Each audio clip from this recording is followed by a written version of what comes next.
I remember being so excited for Sonic Mania when it was first revealed, so much so that it was the first game I ever pre-ordered. As anyone can tell you, the mid-2010s were a bad time to be a Sonic fan. The Meta era, as it's called now, consisted of games like Sonic Colors, Sonic Lost World, and Sonic Boom. And whilst those games were fairly enjoyed by few people in the Sonic fandom, except Sonic Boom, I don't think there's a single person in the fandom that enjoys playing that. And sure, there was Generations, but I have a lot of problems with that game that I don't doubt I'll get to when the time comes. But with Generations bringing classic Sonic back into the forefront of people's minds after the complete travesty that was Sonic 4, people were really wondering if we would get a true successor to Sonic 3 and Knuckles. And then came July 22nd, 2016, during a 25th anniversary party for the franchise, and it definitely happened.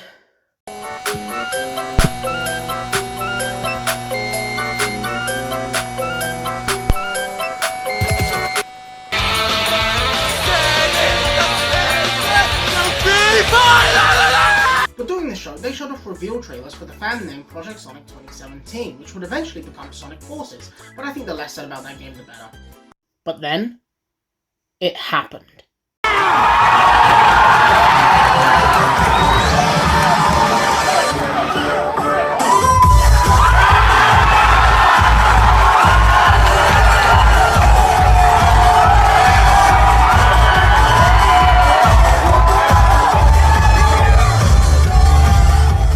This was it. This was the Sonic 4 we wanted, and not this half-assed mobile game disguised as a sequel, and people couldn't be more excited. However, whilst this game was a breath of fresh air in an era that was disappointing to say the least, it does still have a lot of problems. And some of those problems plague Sonic Team even today. But that's enough ominous foreshadowing from me, so how about we hop into the game? Now when I say I've played this game before, I mean it. I love this game so much that when it came out, I beat the game with Sonic, Tails, and Knuckles, all with the Emerald, and I even started with Mighty when Mania Plus came out. But today we'll be keeping it simple and using Sonic. Once we start the game, there's this cutscene that directly mirrors the opening cutscene of Sonic 3. However, this time, instead of Knuckles getting in our way, we're stopped by a group of egg robos who dig up a new mysterious gem, the Phantom Ruby. Also, that kind of implies that the Phantom Ruby originates on Angel Island, which... you think the Ancients have anything to do with that? Or the Echidnas? Questions for another time. The Phantom Ruby then warps reality, turning the egg robos into the hard-boiled heavies, the new enemies for this game. Reality warps around us and transports us to... Green Hill. Oh. As much as I don't like seeing Green Hill in these games, this one is at least a bit unique. You see, with the returning stages in this game, they make Act 1 of the stage sort of like an homage to the original, by taking different sections of each act of the original stage. Like this beginning section is a one-to-one replica of the original Act 1, or this section from Act 2 where you platform over spikes. This makes it feel less like you're playing the same level, and more like you're playing through a collage of the best parts of the level. It's a neat idea, and one I think the Mania team pulls off incredibly well. The special stages are once again hidden in big old rings scattered throughout the levels, much like in Sonic 3. But this time, instead of taking you to Blue Sphere, it takes you to this Sega Saturn looking area, as you have to chase down this UFO carrying the Chaos Emerald. And to do so, you have to collect these blue orbs to increase your speed, and collect rings to increase the timer that's slowly ticking down. But as this is the first one, it's pretty easy to get through. The boss of this stage is a cool take on the Egg Wrecker boss. It's called the Double D Wrecker. That's what I call my... never mind. Instead of having to deal with one wrecking ball, you have to deal with two that occasionally turn red and spiky, not allowing you to hit them. Once there's only one left, it moves to the side of the screen and slams down while moving across it, and you have to wait for it not to be spiky before you can attack it. There's also this attack where it spins around in a circle, but I destroyed it so quickly that I didn't need to deal with it. And Act 1 leads immediately into Act 2, and this is where shit gets real. While there are still references to the original stage, and I mean the beginning of Act 3 is right here, the second acts in this game are wholly unique and come with some incredible remixes too. I mean, listen to this!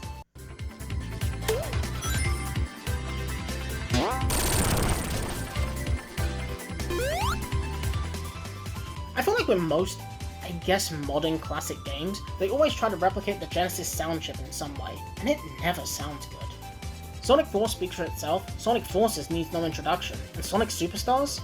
While it does have some decent tracks, the rest of it sounds like generic slop.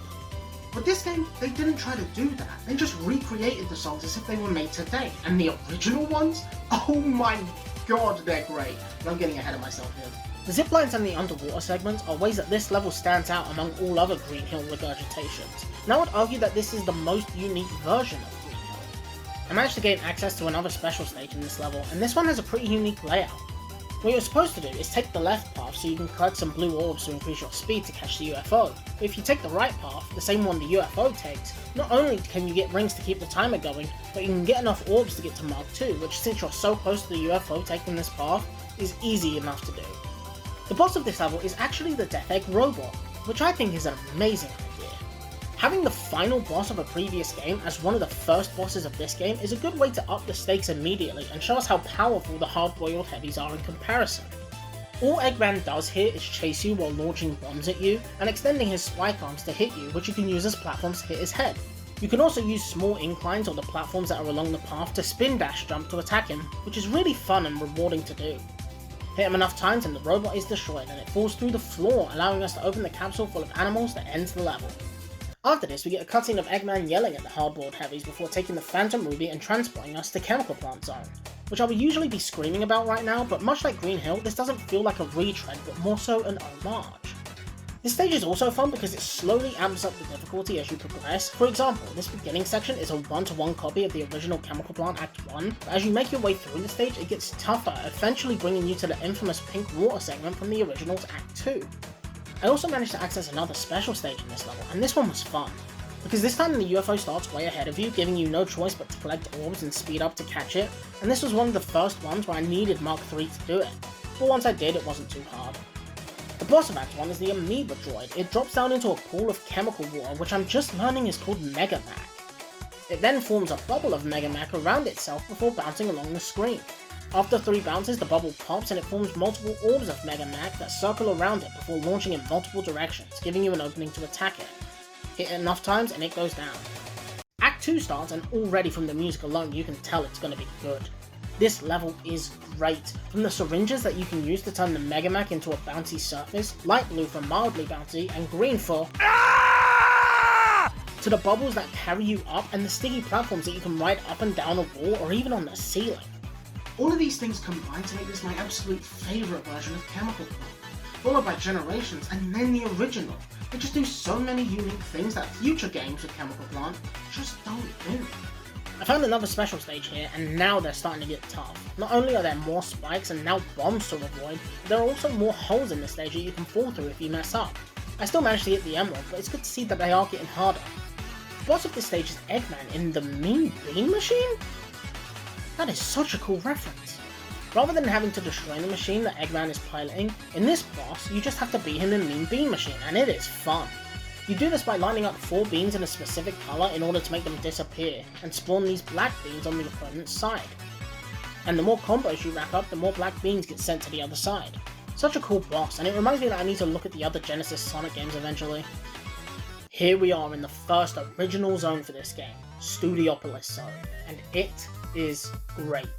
The atmosphere, the countless Sega and Sonic references, and the aesthetic of a Hollywood-themed city at night is all incredible, plus the great music just complements it even more, but nowadays people only know it for the meme with the funny Fortnite man. I found another special stage here, and this one was a doozy. It has multiple branching paths that either have orbs or rings in them, so it's full of in-the-moment decisions and if you want to go faster or if you need more time. And those split-second decisions could make or break an attempt, but I still managed to get it without much trouble. Also, the environment here reminded me heavily of cyberspace from Sonic Frontiers, from the red sky to these structures that look like the gateways from Sonic Frontiers, and there's even a pyramid-like structure in the air, just like on Ares Island. It's not just me, right? Like, that's 100% cyberspace I cannot. The boss of Act 1 is the first of the hard-boiled heavies we're up against, the Heavy Gunner. He, alongside 3 egg robots, chase Sonic down and launch missiles at him, one of which you can launch back at him. And I know this boss looks like you're going to be doing a lot of waiting, but it's not just waiting. You also have to pay attention to what order the missiles are fired in, and jump over the red ones, which, trust me, is a lot harder than it looks. Before being hit by the last missile, the Heavy Gunner flees, probably so we can fight him at the end of the game, and Act 1 ends. Act 2 is great. It takes place in a television studio and is littered with screens with Eggman on them. There's also falling light fixtures, these electric tubes, and these film reels that you can run along to make them move. I accessed yet another special stage here, and this one was also tough. It's yet another one where you have to choose between getting rings to increase the timer or collecting orbs to speed up, but with my epic gamer skill I was able to get through it just fine. Fuck! The boss of this zone is Eggman in the Weather Globe. He flies around and cycles through 3 simulated weather effects to attack you. He can simulate sunlight by turning these lights on, causing immense heat that damages Sonic, but the heat also lowers Eggman, allowing you to attack him. He can simulate wind that pushes you up into spikes, but luckily there are poles you can grab onto to prevent that. And he can simulate lightning that follows you and strikes down where you are, but besides those, he's really easy to take care of. After this, a video appears on the screen saying that Flying Battery has returned and Sonic sets out to take it down. Flying Battery Act 1 is unfortunately just as linear as the original. That level had a lot of waiting too, whether it be on the moving platforms or the spiral elevators, it was a slog. Fortunately, besides 1 or 2 moments, mainly on the monkey bars, there's barely any waiting at all in this level. They took what already worked well in the original Flying Battery stages and add an element of speed to them, and there's even moments where you can use the electric shield to cling to the electrified ceiling. Oh yeah, the elemental shields came back for this game. Kind of forgot to mention it. I found another special ring by moving the spikes that was suspiciously separated, and this time I was actually able to get the emerald. The Act 1 boss is called Big Squeeze. No joke, that's its actual name. And it's a pretty unique idea and not a self-loathing piece of scrap. Kill me! Kill me! It creates enemies out of the pile of Sonic forces you're standing on, and you have to use them to bounce up to him. At the same time, the walls start moving towards you, giving this boss a soft time limit, but it also makes the pile of Sonic collars you're standing on grow higher, so you can use it to just jump up and attack. Enough hits and he goes down no sweat. Act 2 starts with a pile of Sonic heroes falling from beneath you and into the bottomless pit, before this grabby guy catches you and brings you to safety. Act 2 isn't much better than Act 1 unfortunately, like instead of 1 linear path to the end of the stage, there's 2. But the level itself is fairly fun to speed through, and it's where I found the entrance to the final special stage. The 7th special stage is, shocker, the hardest one. It starts with the UFO on a completely different path than you and way ahead of you, so it's yet another case of you needing to speed up in order to catch it, and there are barely any guardrails to prevent you from falling, so if you mess up, you need to find another special ring and do it all again. But I got it nonetheless. Overall, these special stages aren't hard per se, but I've played this game and gotten all the emeralds countless times, so I knew what I was doing. However, I do see how some of these levels could trip up newer players. But with that, we now have all 7 Chaos Emeralds, and you know what that means. Yeah! Oh god, not again! The Act 2 boss has us going up against Eggman in the Spider-Mobile. Sounds like a shitty Spider-Man toy. He shoots electric orbs at us, which I was able to avoid by just existing as Supersonic. Then he drops down for some reason, and we use these spinning tongs to hit his bumper butt and launch him into the spikes. You can hit him into the spikes by just jumping into him, but I found it to be a tad unreliable. Once he's slammed into the spikes enough times, the spider is destroyed. Good riddance. Eggman gets away and we move on to our second new zone for the game, Press Garden Zone. This level is gorgeous, Act 2 even more so, but we'll get there, be patient. The music is incredible and the environment as a whole is so unique, even for Sonic. An industrialized ancient castle ruin that has been repurposed into a printing house to print Eggman's propaganda, situated within a snowy cherry blossom forest. God, even just saying that sounded cool. Act 1 here has a bunch of cool mechanics, like these conveyor belts that launch you into the air, these switches that create platforms, these giant presses that try to crush you, and the rotating tubes from launch base zone return as well. The boss of this act is this robot called Shiver Saw. First off, that is one of the coolest names for Eggman's robots I have ever heard. Secondly, this guy attacks you by launching his saw hands at you, which you can use the crates around the arena to destroy, giving you an opening to attack, and with Supersonic you can kill him in one cycle. Act 2 has us exiting the castle and entering the true beauty of this zone. There's something about this act that I just really like. I mean, I already like cherry blossom trees, and I adore the snow, so combining them together is a surefire way to make me like this level. Or maybe it's the fact that this level does so many interesting things. It's got the snow blowers that freeze you from Ice Cap Zone, but this time there are sections where you need to stay frozen so you can break through ice cubes while you're frozen. Parts of trees that you need to stand on to make go further down into a wood chipper, showing that while we are in a winter wonderland of a forest, there are still parts of it that have started to be taken over by Eggman. And there are even birds that will drop bombs at you, something we will definitely see later. The boss of this act is our second hard-boiled heavy, the Heavy Shinobi. He slashes at you to freeze you in place while throwing the starfish enemies from Sonic 2's Metropolis Zone. For some reason. You can hit him while he's jumping to stun him for a bit, allowing you to get some damage in, and once you've hit him enough times, you win, and much like the heavy gunner, he retreats. After that, we find Eggman with a computer that shows Little Planet and Metal Sonic, and he uses the Phantom Ruby to transport us to Stardust Speedway. Before that, I have to say both Studiopolis and Press Garden Zone were phenomenal levels, and they really do show that if Christian Whitehead and his team were given enough time and were allowed to make a completely original Sonic game, then they would have knocked it out of the park. I have no clue why they weren't brought back for the next classic Sonic game, and instead we got Superstars, but I'll talk about that game and my problems with it at a later date. If they were going to bring any level from Sonic CD into this game, it had to be this one. Stardust Speedway is the Sonic CD level, and here, it's pretty good. It takes place in the past version of the level and has the usual things you expect from Stardust Speedway, like the shooters that shoot out spiked balls, and the castles that would usually end the zone but now spawns a beanstalk and leaf platforms that you can, well, platform on. Strangely enough though, most of the gameplay mechanics in Act 1 are taken from Marble Garden Zone of all stages. There's the pulleys, the discs that you spin dash to create platforms, the swinging row of spike walls, and the vertical pillars that you run around. Makes me think that the Mania team wanted Marble Garden Zone to be in the game, but Sonic team said no. The Act 1 boss is the Hotaru Hiwa, an upgraded version of the Hotaru Badnik from the original Stardust Speedway. It starts by flying up and spawning a regular Hotaru that teleports and shoots a laser, but since it's a regular Badnik, you can just jump to defeat it. Then 2 more Hotarus spawn, connected by a line of electric orbs that you have to avoid by defeating them. After that, the big guy himself shows up and shoots a giant laser, but as Super Sonic it was a piece of cake. After this, we get a cutscene of Sonic hitting a generator and then running past a future sign that transports him to the good future of Stardust Speedway. Wow, it's almost as if the time travelling mechanic could have been part of the game's structure, with Act 1 taking place in the present, Act 2 taking place in the past, and Act 3 taking place in the future, and you only needing to destroy a generator in Act 2 to get a good future in Act 3. That would definitely make the gameplay a lot better and a lot more Sonic-like, since you wouldn't need to hunt down the time travel signs and you'd only have to find a generator in Act 2 of each zone, and not all of them, allowing the developers to focus more on the level design and not the stupid gimmicks. I really don't like Sonic CD! The level design of Act 2 is really confusing, with all the winding paths everywhere and the fact that there's so many boost pads shooting you off in every which direction at top speed. I mean, look at this, I'm a minute into the level and it spits me all the way back to the beginning. This level sucks. The boss of Act 2 is actually Metal Sonic, and honestly, this is one of the best bosses in the game. It starts by you needing to run away from Metal Sonic as he attacks you, which you need to avoid by jumping over him. The running itself is fine, but if you lose speed, you're probably going to get hit. But luckily the drop dash helps tremendously with this, and oh my god, I just realised that I forgot to talk about the drop dash. Honestly, it's not much, it's just a spin dash that you can charge in midair, and sorry Sega, but it only really worked in this game.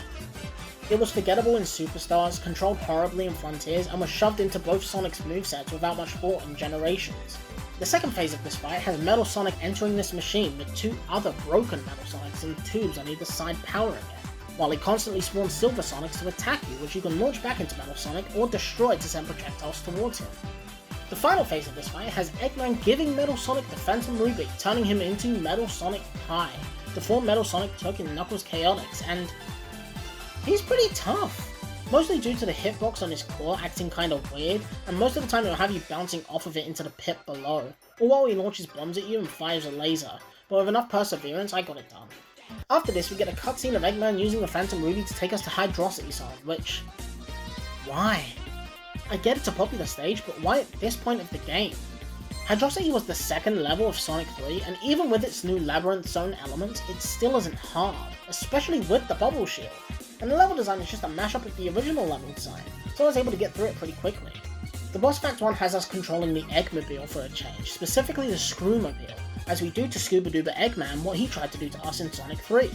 And while this boss isn't hard per se, I mean the only thing you have to avoid are these bombs, it is a bit of comic justice that I really think the Mania team just put here for fun. Act 2, besides the remix, doesn't have much to say about it honestly. Most of the appeal of the original Hydrocity was that it was the second level of Sonic 3. That appeal just isn't here, so it doesn't have a lasting impact. The boss of this act is Eggman in the Laundromobile. Sounds like he's washing his clothes. He uses the propellers to blow you to the right, and you have to avoid spikes while hitting bombs and luring Eggman into those bombs to damage him. After enough hits, you then enter Phase 2, which is basically just a carbon copy of the original Act 2 boss in Sonic 3, and with Super Sonic he went down pretty easily. And wow, I can't believe that I wrote more about the boss in my script than the actual level. Guess it goes to show how lackluster this level is. And here we are in Mirage Saloon Zone, our third entirely new stage. Oh no! Act 1 here is actually a Sky Chase homage, and it's pretty fun. It's a nice change of pace from what we've been doing so far. Knuckles' version of Act 1 is actually the proper level, so there's that for the people who don't like Sky Chase that much. Partway through Sonic's Act 1, Eggman shows up conducting this train, which you can jump onto and platform your way to the end, adding a bit of platforming to this level. But why doesn't Knuckles have this? You have a unique set piece where you're running along the top of a train and jumping to the different train cars, and you use it for 20 seconds. There should have been an entire level dedicated to this. See, I can say bad things about the new levels. The Act 1 boss is the Uber Caterpillar. He burrows through the sand before jumping up at you to attack you either from the foreground, background, or either side of the screen, and that is it. Yep, that's the entire fight. Kind of underwhelming. Act 2 starts with Bean the Dynamite from Sonic the Fighter showing up, throwing a bomb at the tornado, killing Tails, and causing the plane to crash. I'm not kidding, Tails is fucking dead. Act 2 is a more traditional level, and it's also an homage to the scrapped Sonic 2 level, Sand Shower Zone. It's got some fun mechanics like the water trails you can run on, the multiple pinball elements, the swiveling chairs, the piano platforms, and the guns you can fire yourself out of. It's a pretty fun level, and there are even some wanted posters for Fang, Bark, and Bean all around the level, and the music is amazing. Not that I could hear it for very long because the Supersonic music kinda drowned it out, but it's still good. The boss of this level is the Heavy Magician. He uses his magic to turn himself into Fang, Bark, or Bean, who attack you in different ways. Fang jumps back and shoots at you, Bark slams the ground and causes debris to fall from the ceiling, and Bean throws bombs at you, but if you hit either one of them, it causes the Heavy Magician to be stunned for a moment, allowing you to damage him. Once you've done enough damage, the Heavy Magician flies off, Sonic jumps into a gun, and launches off into Oil Ocean Zone. Oil Ocean Zone Act 1 actually has a brand new mechanic exclusive to this game. Arson. But besides that, this is basically what you'd expect from Oil Ocean Zone, like the oil slicks, the crumbling platforms, the green platforms that shoot up, the fans, and the cannons that shoot you in a given direction. It's all pretty simple, so besides the aforementioned arson, nothing really stands out or is super memorable, much like Hydrocity in a way. The boss of this level is the Meter Droid. He swoops down and throws his wrench at you before turning his valve, causing the platforms you're standing on to shoot upwards. Some directly into spikes, so you have to stand in the middle, but with Supersonic he went down pretty easily. Act 2 actually has the same mechanic from Studiopolis Zone, where you have to keep pulling these switches to clear the smoke, but instead of ghosts attacking you after a while of not pulling them, here the smoke causes you to gradually lose rings. There's also this section where you enter a submarine and it takes you to a separate part of the stage before you launch out and continue in a different section of the stage entirely. Besides that, there's not much new here. The boss of this fight is Eggman in the Mega Octus, and it's basically the same boss fight as Sonic 2. No, seriously, this is the exact same boss, only this time it has these tentacles that shoot projectiles at you. Kinda disappointing, not gonna lie. After this, Sonic runs onto the submarine that takes flight, for some reason, and takes him all the way to Lava Reef Zone. Yes! If you watch my Sonic 3 video, then you'll know I absolutely love this level, and that is my second favourite level in the game. The first, of course, being Ice Cap. So seeing it here in Mania was such a good sight, even if it wasn't the level I wanted. Unfortunately though, Lava Reef Zone here is pretty basic. Besides the enemies, the spike balls, the switch doors, and, well, the lava, there's nothing of importance here. The Act 1 boss is just a powered up version of the rock drill that you have to bait into damaging itself with the lava to break its armor. Overall, a pretty disappointing stage. And unfortunately, so is Act 2. It has the same mechanics, same enemies, and I think the same, or at least a very similar layout. There are some unique things, I guess, like the background I could see being Quartz Quadrant-esque, and the fact that you can see an Eggman-built rocket in the background of some parts, but really, that's it. Oh god, help, I'm stuck in an endless loop, I can't move, I'm gonna die!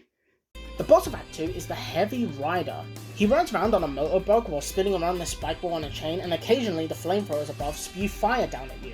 But once again, I destroyed him with Supersonic.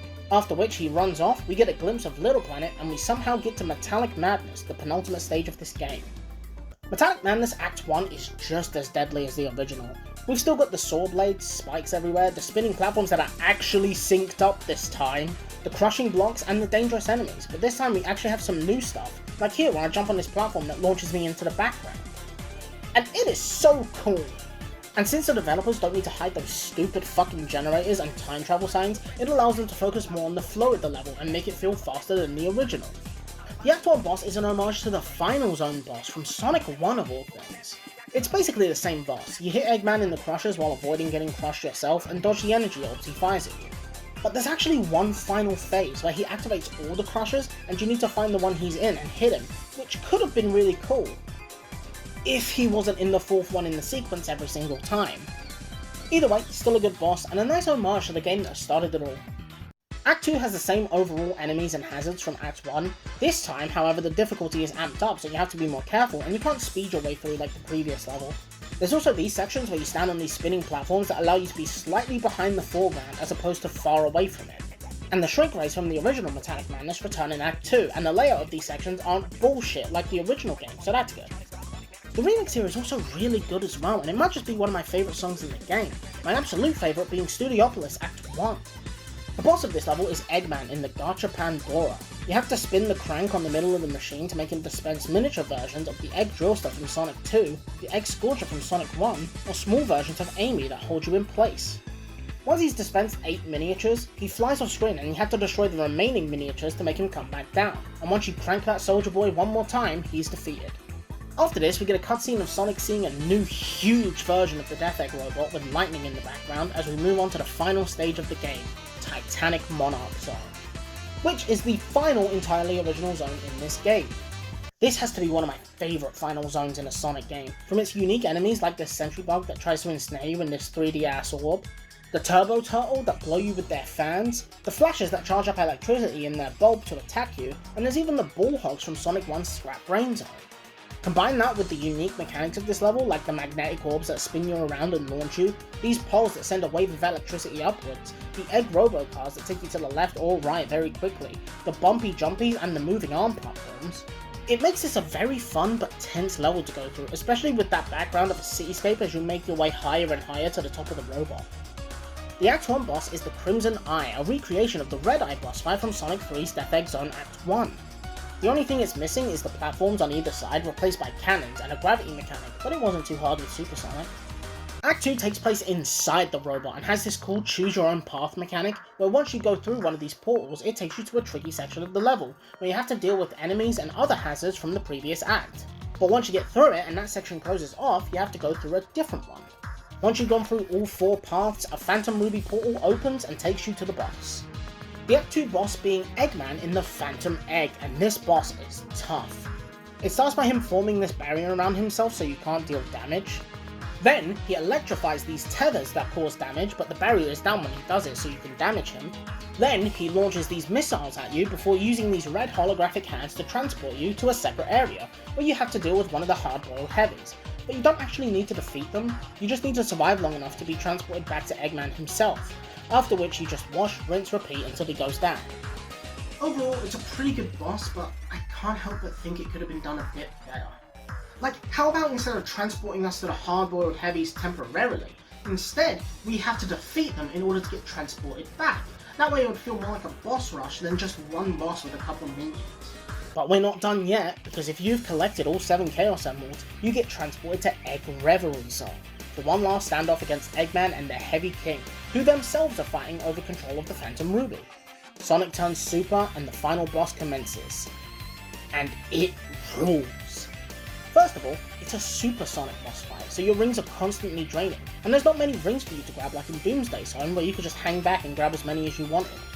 At the same time, you have to deal with Eggman and the Heavy King, and hit them to make them drop the Phantom Ruby, and the orbs that the Heavy King shoots at you can actually damage you, even as Super Sonic, so it adds an element of danger instead of you just getting pushed back to the beginning and wasting your time. Eggman flies around in the Kleptomobile and doesn't really do much. He just flies around and punches at you, so I think it's more of an opportunity for you to calm down and collect more rings before having to deal with the Heavy King again. Once you've hit them enough times, both the Heavy King and Eggman are defeated, the Chaos Emeralds scatter, and the Phantom Ruby opens a portal that sucks both it and Sonic inside. After which we get a cutscene of the giant robot being destroyed, Little Planet disappearing once again, and Sonic travelling through a portal before the game ends. And that ending is never resolved. Nope. Never. Classic Sonic doesn't go anywhere, the Phantom Ruby plotline never continues, Classic Sonic's journey ends here. And that is Sonic Mania, an incredible game made by incredible people with some incredible flaws. is. I know I didn't mention a lot of things like the Encore DLC that added Mighty and Ray and let you go through a new version of the story with only 5 lives and the ability to switch characters, or the various unlockables like Blue Sphere, Debug Mode, or the unlockable moves from CD and Sonic 3. And that's because I really don't have much to say about them.